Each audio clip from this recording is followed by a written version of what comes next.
Senator Toomey, you're recognized for an opening statement.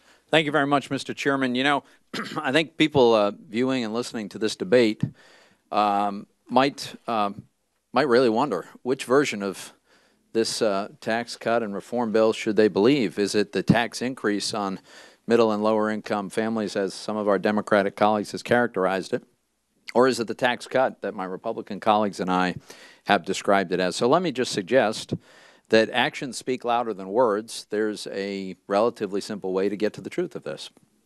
The first is we're just a few weeks away from hopefully having this in law. And when that happens, take a look at your paycheck. Your withholding is going to go down, and your take-home pay is going to go up. So the proof is going to be in the pudding, as I say, very, very soon. There's another way we could view this debate, Mr. Chairman. And for our House members who were not present at the Senate vote-a-rama on our bill, let me just share a little bit of history. We were hearing the same rhetoric, that this is a terrible, awful tax increase on low and middle income families. And then one of our Democratic senators offered an amendment to take what we did, our tax cuts on low and middle income families, and make it permanent. Now, if this is a big tax increase, of course, they'd all vote no, right? Well, in fact, every single Democratic senator voted in favor of our legislation, our substantive tax cuts for low and middle income families. When they had to go on record, they went on record endorsing what we did and, in fact, urging us to make it permanent, which I hope we'll be able to do. So I would suggest that actions speak louder than words.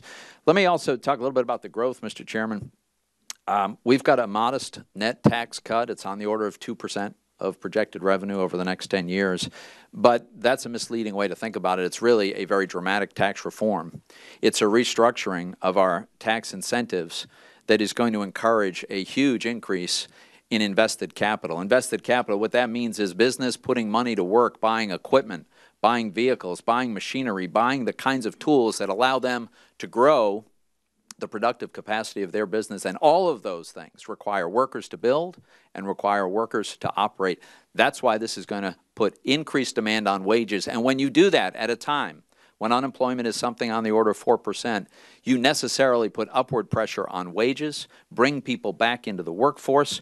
And what we are going to do with this bill is we're going to make sure it is going to happen that labor is going to have an increasing share of the wealth this country produces because of the demands we're going to put for additional workers.